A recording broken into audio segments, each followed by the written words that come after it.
Welcome to our deep dive on dreams. We've got some excerpts from Sigmund Freud's The Interpretation of Dreams. I mean, this book really changed how we think about dreams. Yeah, it's a pretty big deal. I mean, for so long, people thought dreams were like messages from beyond, or glimpses into the future.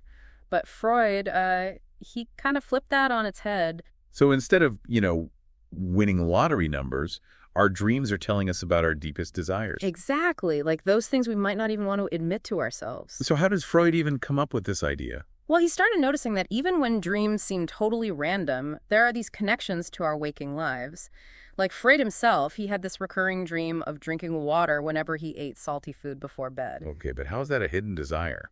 I mean, everyone needs water. Well, think about it. By dreaming of drinking, he could stay asleep and, satisfy his thirst. It's what he called a convenience dream. So the dream let him get what he wanted without waking up. That's pretty smart. But what about the more complex dreams? The ones that feel like a fever dream. How do those fit into this wish fulfillment idea? That's where things get really interesting. Freud thought those crazy images were actually symbolic, like a secret code for our deepest desires. A secret code. So it's like our mind is trying to hide something from us. In a way, yeah. It's Yeah. protecting us from those wishes we might find disturbing or unacceptable. Okay. But how do we crack the code? Well, one technique Freud used was free association. Like, let's say you dream of a hat.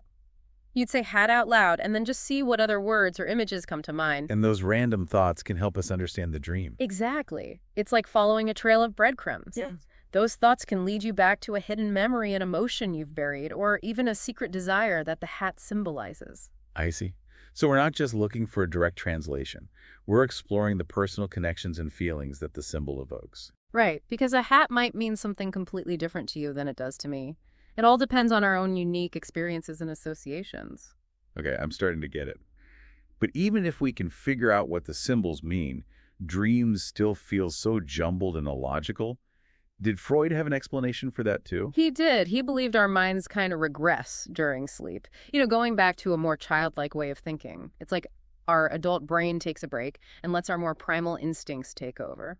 So that's why dreams can feel so emotional and illogical, like we're seeing the world through a child's eyes. Yeah. That actually makes a lot of sense. Exactly. And Freud noticed that childhood memories often pop up in dreams, sometimes representing desires or anxieties from our past. That reminds me of this story I heard about a woman who kept dreaming about her daughter being dead in a box. It turned out that years earlier, when she was pregnant, she had secretly wished for her child's death because she wasn't ready to be a mother. Wow, that's intense. And for Freud, that dream wasn't about a literal death wish in the present, but rather a long-forgotten wish resurfacing from her past. So our dreams can be dredging up stuff from way back when, things we might not even remember consciously. Exactly.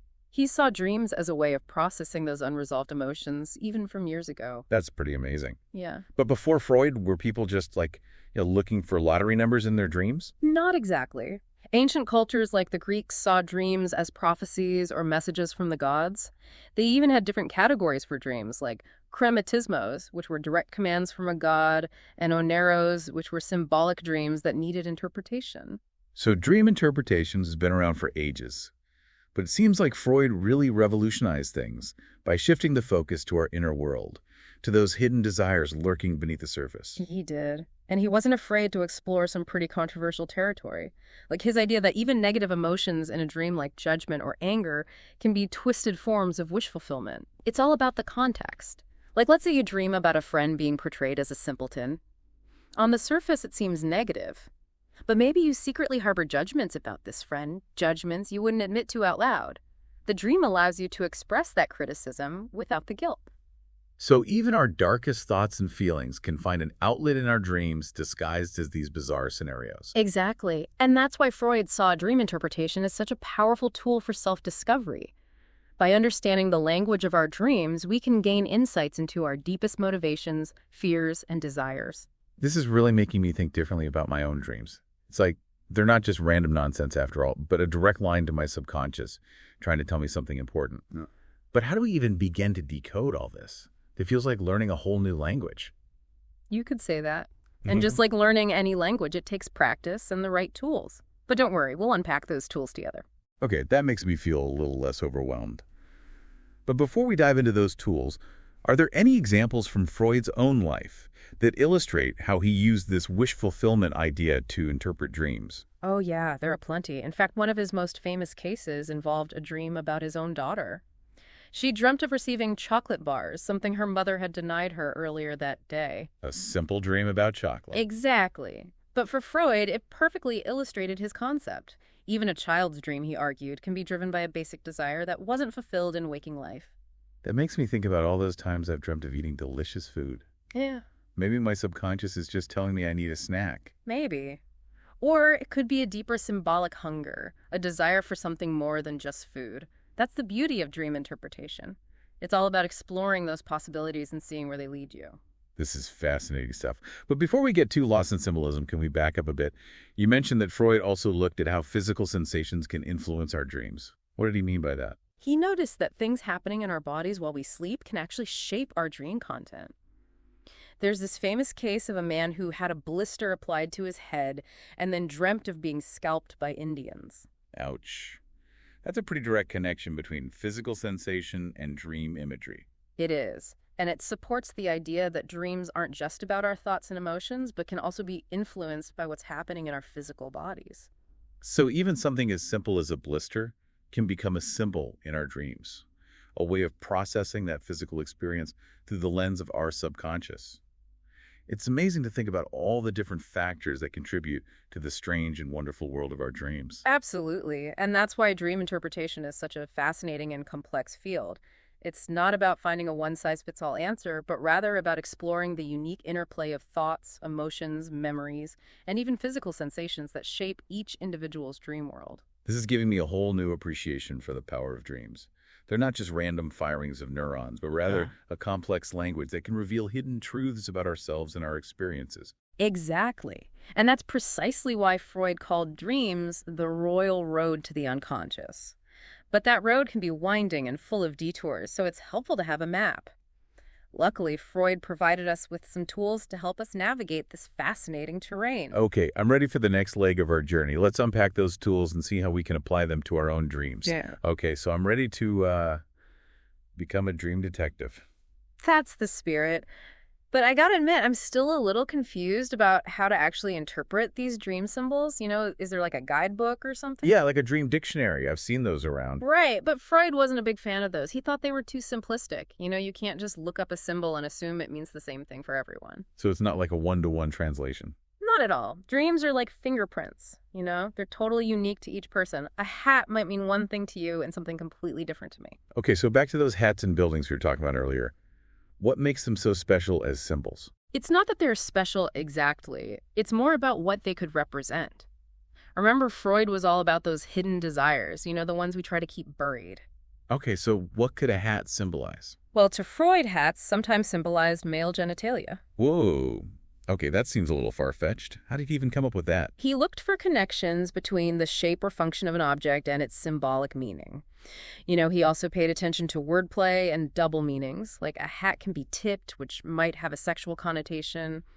But remember, this is just one possible interpretation. So just because I dream about a hat, it doesn't automatically mean that. Not necessarily. Maybe you have a strong personal connection to hats. Maybe your father always wore a certain kind of hat, or you were teased about your hat as a kid. Those experiences can shape the meaning of the symbol for you. Okay, I get it. Context and personal associations are key. What about buildings? Yeah. You said they could represent the human body? Right. Think about it. We talk about buildings in a way that's similar to bodies, We have different levels, rooms with specific purposes, sometimes hidden spaces. Freud saw those parallels, different parts with different functions, some more visible than others. So like the basement might represent our primal instincts and the attic our higher consciousness. It's almost like a map of our inner world. Exactly. But again, don't take those interpretations literally. It's more about exploring the symbolic connections and seeing what resonates with you personally. Okay, so we've got hats, buildings. What other common dream symbols did Freud talk about? Oh, he had a whole list. Some of them are pretty wild. But he always emphasized that the meaning could vary from person to person and dream to dream. So there's no easy answer, Key. Huh? This all sounds pretty overwhelming. What's the best way to start making sense of my own dreams? Well, Freud recommended keeping a dream journal. Write down your dreams as soon as you wake up, even if they're just fragments or feelings. So even if it's just a weird image or a strong emotion, I should jot it down. Exactly. Writing it down helps you remember, and you might start noticing patterns or recurring themes over time. Okay, so I'm diligently writing down my dreams every morning. What's next? Then you start looking for those patterns. Do certain symbols keep popping up? Are there any strong emotions or storylines that repeat? And then I can use those as clues for interpretation. Right, like let's say you keep having dreams about being chased. Think about what that feeling of being chased might represent in your waking life. Are you avoiding something or running from a responsibility? So the dream could be a metaphor for something I'm dealing with in real life. It's possible. And that's where those free associations come in. Let your mind wander, see what connections pop up, and trust your intuition. But what if I hit a wall? What if I just can't figure out what a dream means no matter how hard I try? That's okay. It happens. Sometimes dreams don't reveal their secrets right away. Maybe you need more time to process, or maybe the meaning will become clear later on. So even if I don't crack the code, the process of exploring the dream is still valuable. Exactly. Dream interpretation is a journey. It's not about finding the right answer. It's about deepening your understanding of yourself.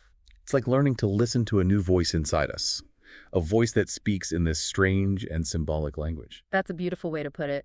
And remember, Freud's ideas are just one perspective.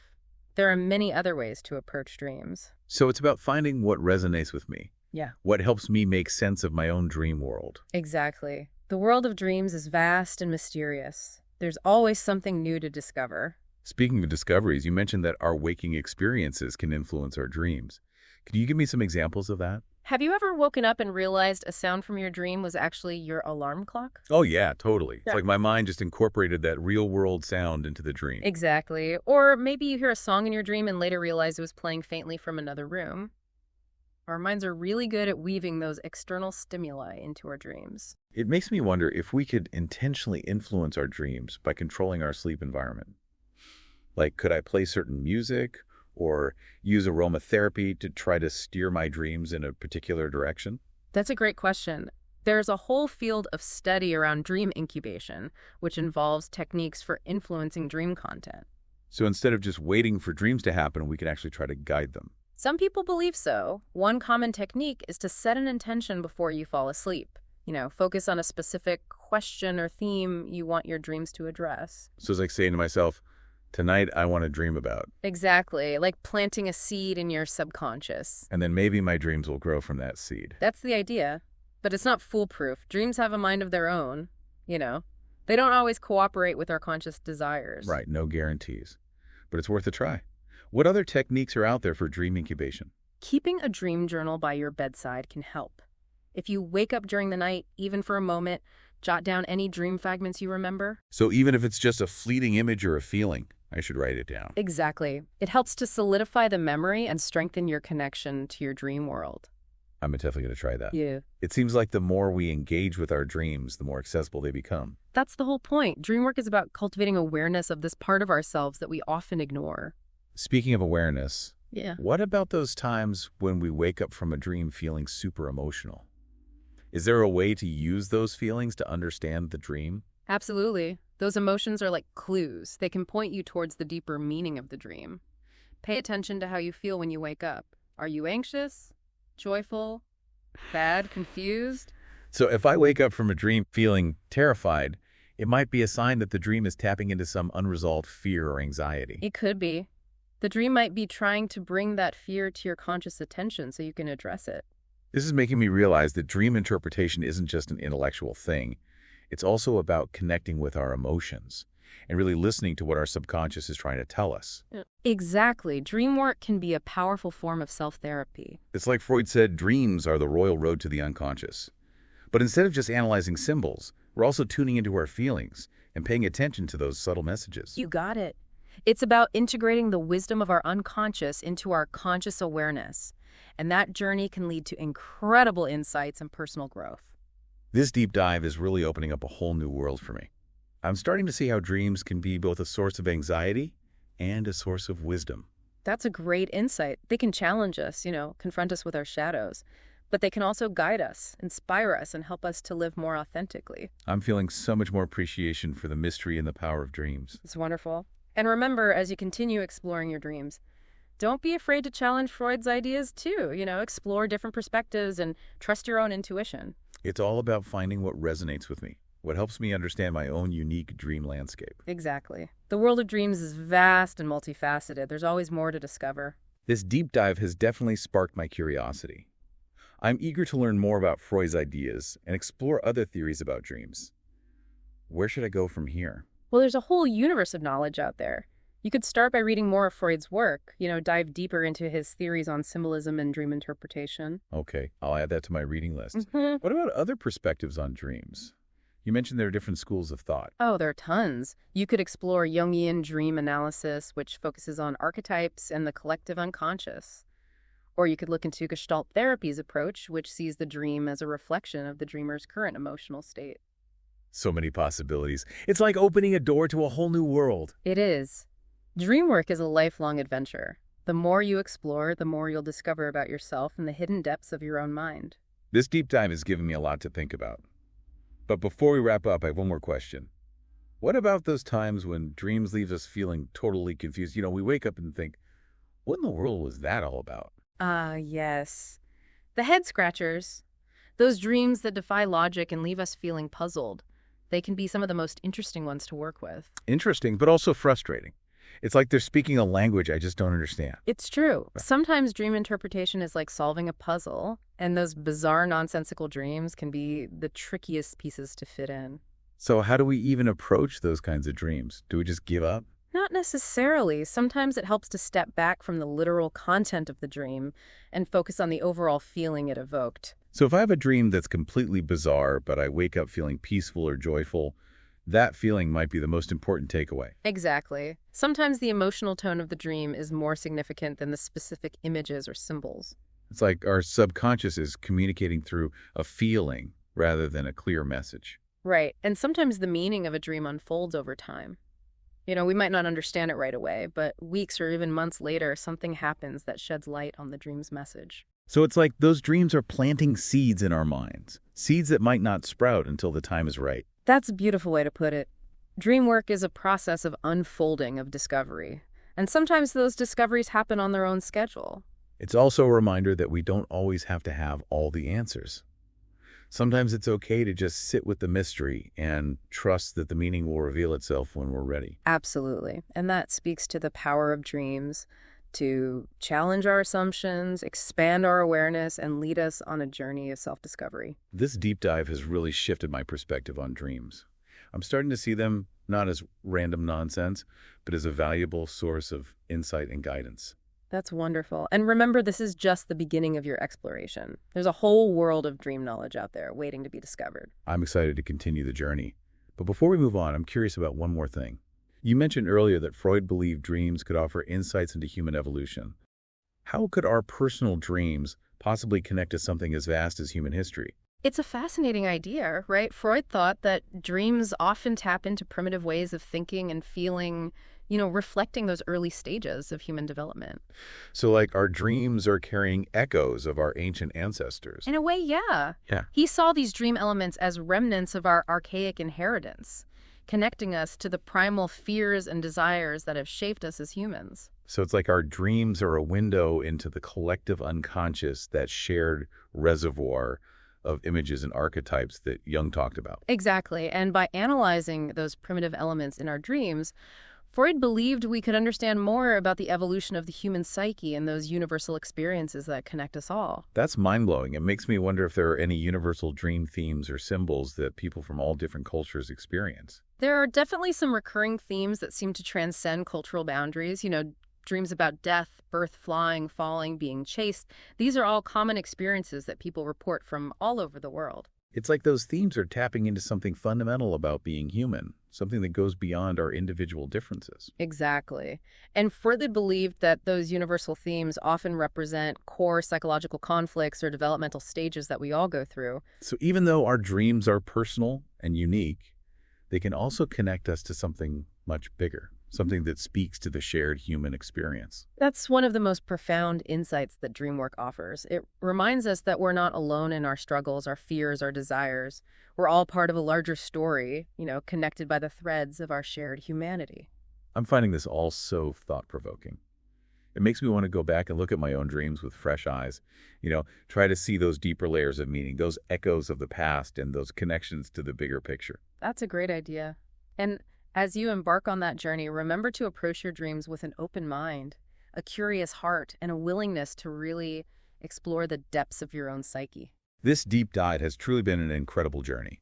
We've covered so much ground, from the history of dream interpretation to Freud's revolutionary ideas about wish fulfillment, symbolism, and regression. We've explored how powerful dreams can be, how they can reveal hidden truths about ourselves and connect us to something larger than our own individual lives. I'm feeling so inspired to continue exploring the world of dreams and all the mysteries they hold. That's wonderful. And remember, the journey itself is just as important as the destination. Embrace the process of discovery and allow your dreams to guide you on your path of self-understanding. This deep dive has really opened my eyes to the richness and complexity of the dream world. I'm so grateful for this conversation. The pleasure was all mine.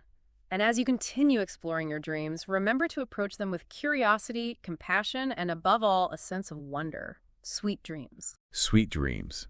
And thanks for joining us on this deep dive into the world of dreams. We hope you've enjoyed the journey. Until next time, keep exploring, keep dreaming, and keep listening to those whispers from your subconscious. You never know what amazing insights they might reveal. Okay, so this dream distortion thing, I'm still trying to get my head around it. You're saying our dreams are like a funhouse mirror, twisting reality to protect us from these unconscious desires. Yeah, kind of like that. Our minds are pretty clever when it comes to protecting our sleep. If a dream's too intense, we might wake up. So those disturbing thoughts and feelings get all disguised in crazy symbols and scenarios. It's like our subconscious is playing hide and seek with us, using these weird dream images as camouflage. That's a good way to put it. It's about unraveling those distortions, looking beyond the surface to see what the dream is really trying to say. Okay, so we're like dream detectives trying to solve a mystery. But where do we even start? There's so much to consider, free association, symbol analysis, dream context. Is there a particular order we should follow? Well, there's no magic formula. But I'd say start with what grabs your attention. What are the most vivid images, the strongest emotions, the things that really stand out? So just notice what jumps out at me. Right. Then you can start exploring those things through free association. Just let your mind wander, see what connections come up. And those random connections might actually lead to some deeper meaning. Exactly. Once you've explored those personal connections, you can zoom out and look at the bigger picture, the setting, the storyline, the overall mood of the dream. What kind of clues can we get from the dream's context? Well, think about it.